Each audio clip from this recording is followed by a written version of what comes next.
नमस्कार दोस्तों, exam fast YouTube channel में आप लोगों का स्वागत है। मैं संदीप सर। रेगुलर की तरह आप लोगों को करंट अफेयर्स क्लासेस दी जाएंगी, जो कि एक अच्छा कंटेंट दिया जाएगा जो काफ़ी महत्वपूर्ण होगा आपके आगामी परीक्षाओं के लिए। चाहे वो स्टेट पीसीएस हो, चाहे एसएससी हो, एसआई हो, पुलिस हो, या बिहार एसआई हो या पुलिस हो, या बिहार शिक्षक हो, सभी के लिए ये करंट अफेयर्स काफ़ी महत्वपूर्ण होने वाला है, जो कि आपको रेगुलर मिलने वाला है। इसका यदि आपको पीडीएफ प्राप्त करना है तो एग्जाम पास जो है ऐप्स को डाउनलोड कर लीजिएगा, जो कि आपको प्ले स्टोर पर मिलेगा। तो चलिए हम लोग आते हैं आज के करंट अफेयर्स की बात करते हैं। यहाँ पर देखिएगा, हाल ही में चर्चा में रहा जो नया संसद भवन है, हाल ही में चर्चा में रहा नए संसद भवन की बात यदि हम लोग प्रॉपर करें तो नए संसद भवन की कार्रवाई किस तिथि से प्रारंभ होती है। मतलब कि नए जो संसद भवन है उसकी कार्रवाई किस तिथि से प्रारंभ होती है, बात ये करता है। तो याद रखिएगा, नए संसद भवन की कार्रवाई जो है कह सकते हैं कि इसे 19 सितंबर, 25 सितंबर, 29 सितंबर या 5 अक्टूबर को तो एक विशेष सत्र बुलाया गया था नए संसद भवन को कार्रवाई को प्रारंभ करने के लिए। एक विशेष सत्र का जो दूसरा दिन था, विशेष सत्र का जो दूसरा दिन था, उसी दिन जो है प्रधानमंत्री ने नए संसद भवन में जो है कार्रवाई की प्रेरणा शुरू कर दी, मतलब कार्रवाई प्रारंभ कर दिया। वो किस तिथि को था? 29 जो है सितंबर 2023 को नए संसद भवन में जो है प्रारंभ हो गया सत्र।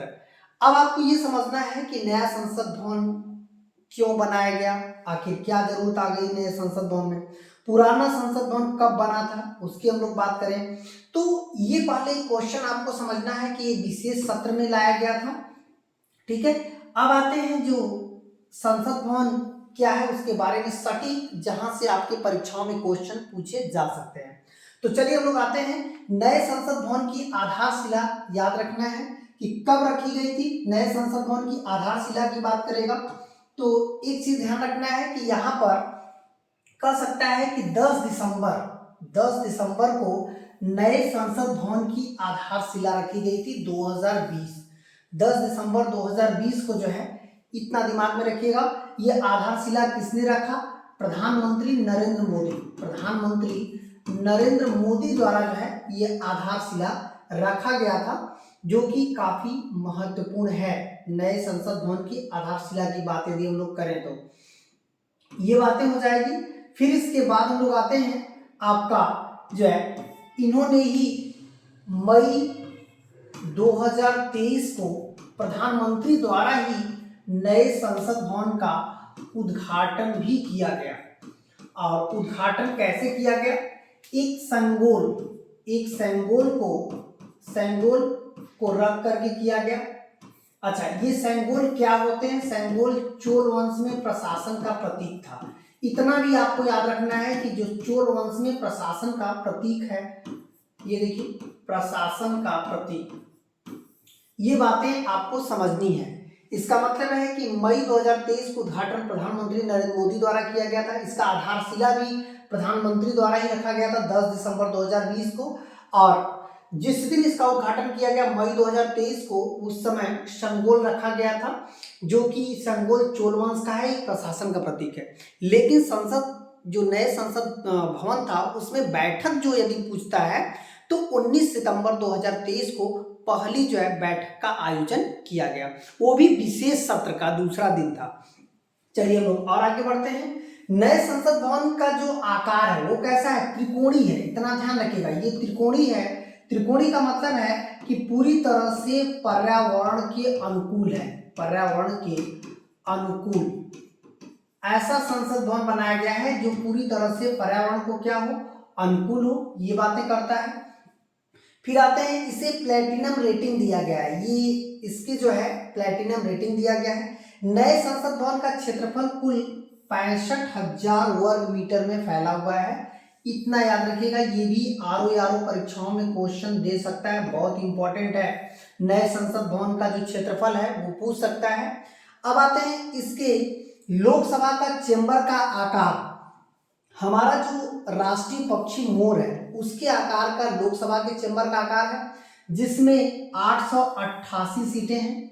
888 सीटें जो है नए संसद भवन के आकार में है।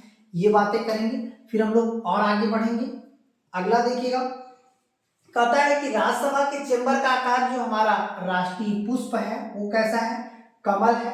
तो राष्ट्रीय पुष्प कमल की तरह जो है इसका राज्यसभा के चेंबर का आकार हो जाएगा, ठीक है, जो कि कमल के फूल की तरह है। और इसमें कुल सीटों की संख्या, जो राज्यसभा में क्वेश्चन अकेला पूछ सकता है कि जो नया संसद भवन है उसमें राज्यसभा के लिए कुल कितनी सीटें बनाई गई है, 384 सीटें जो है बनाई गई है।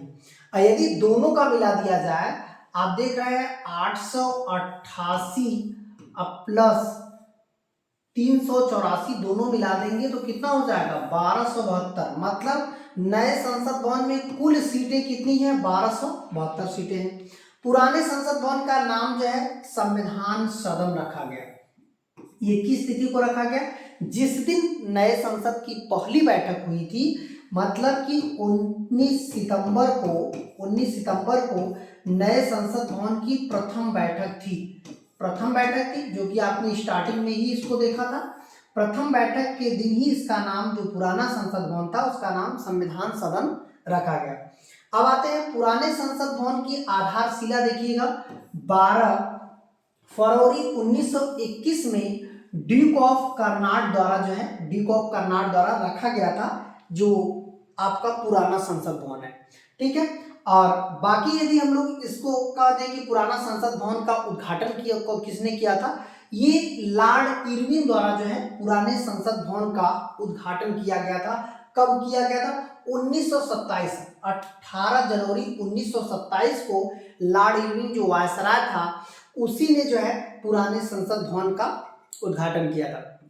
इसमें जो भारत की स्वतंत्रता, संसद भवन हमको मिली किस दिन, 14-15 अगस्त को इस संसद भवन में अनुमति मिल गई। लेकिन इससे पहले भी एक बैठक हुई थी 9 दिसंबर जो है 1946 को, जो संविधान सभा की प्रथम बैठक हुई थी वो नए संसद भवन की क्षेत्र में बैठक हुई थी। तो ये बातें हम लोग जो है एकदम क्लियर रखेंगे, यहाँ से भी एग्जाम में क्वेश्चन पूछा जा सकता है।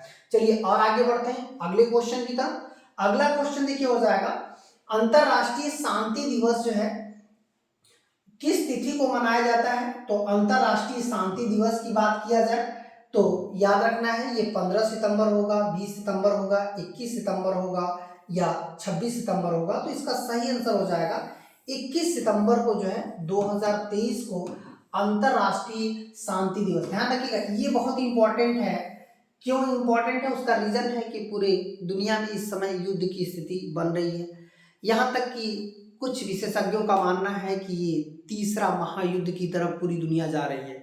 इसका सीधा सीधा परिणाम ये निकलता है कि ऐसे क्वेश्चन अंतर्राष्ट्रीय शांति जो इसका थीम होगा कि पूरी दुनिया को शांत और सद्भावना का पाठ पढ़ाना, ऐसी बातें जो है यहाँ पर आपको देखने को मिलेगी। तो इसमें ये डेट या दिवस आयोग द्वारा पूछा जा सकता है, क्योंकि लगातार इस पर जो है चर्चाएं हो रही हैं। तो चलिए हम लोग और आगे बढ़ते हैं अगले क्वेश्चन की तरफ। अगला क्वेश्चन, इसका पॉइंट है कि ये कब से शुरू हुआ था। तो संयुक्त राष्ट्र द्वारा 1981 से पहला अंतर्राष्ट्रीय शांति दिवस जो है प्रारंभ किया गया है। तो चलिए और आगे बढ़ते हैं अगले क्वेश्चन की तरफ। अगला क्वेश्चन हो जाएगा आपका, अगला क्वेश्चन ये बहुत ही इंपॉर्टेंट क्वेश्चन है।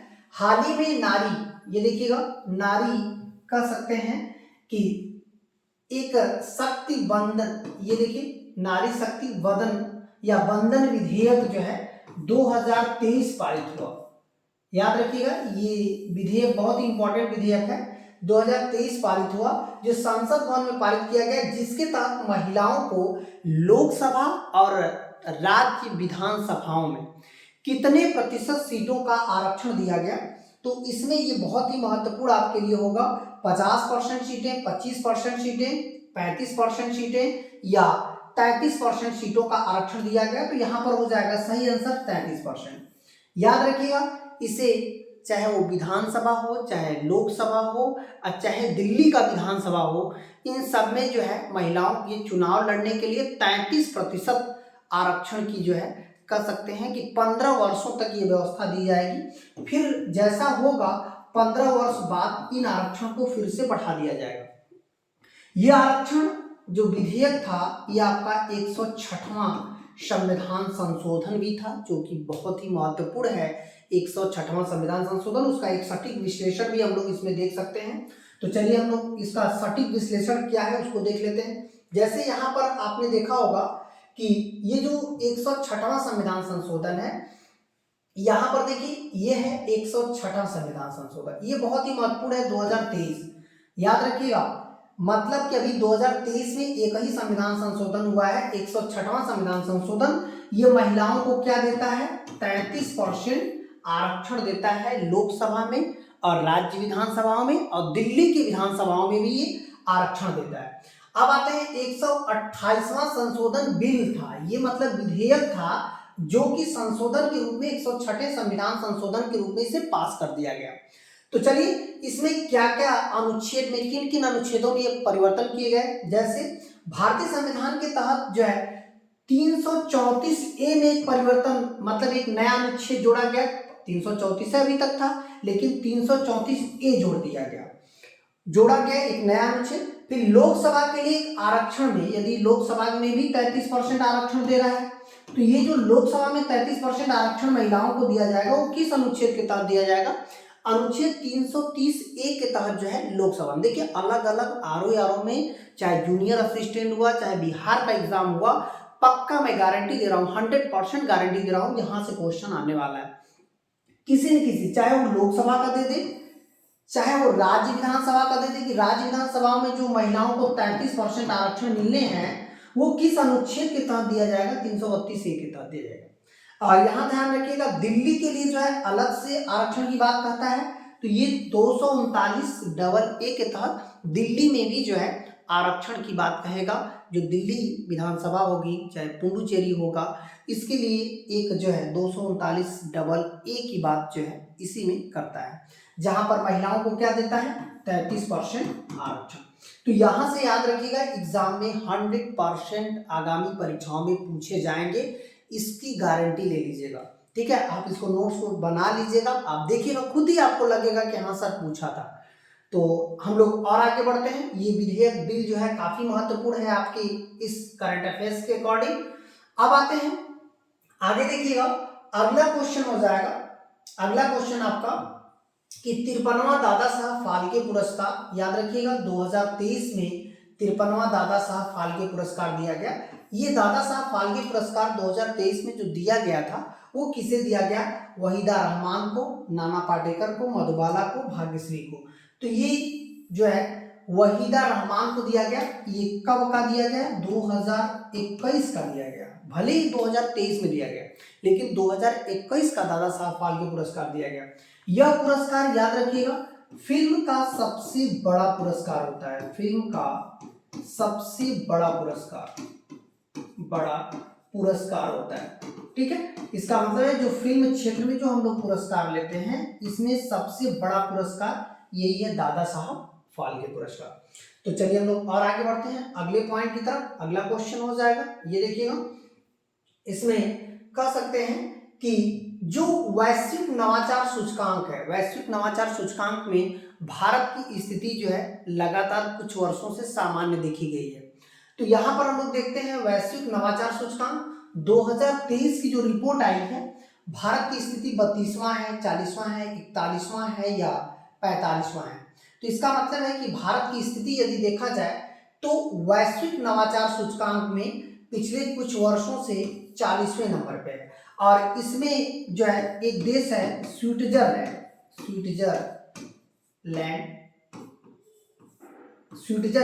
ये प्रथम स्थान रख रहा है।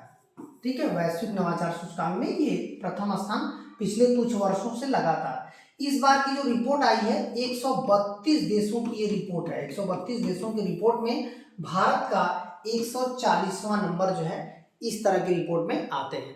अब क्लियर हो गया, इसका मतलब है आपको जितने भी करंट अफेयर्स के कंटेंट दिए जाएंगे बहुत ही बेहतरीन होगा, आपकी परीक्षाओं के लिए बहुत ही महत्वपूर्ण होगा। इस तरह से अंत तक बने रहने के लिए बहुत बहुत धन्यवाद। चैनल में यदि आप नए आए हैं तो चैनल को लाइक, सब्सक्राइब और कमेंट्स एक बार जरूर करिएगा। धन्यवाद।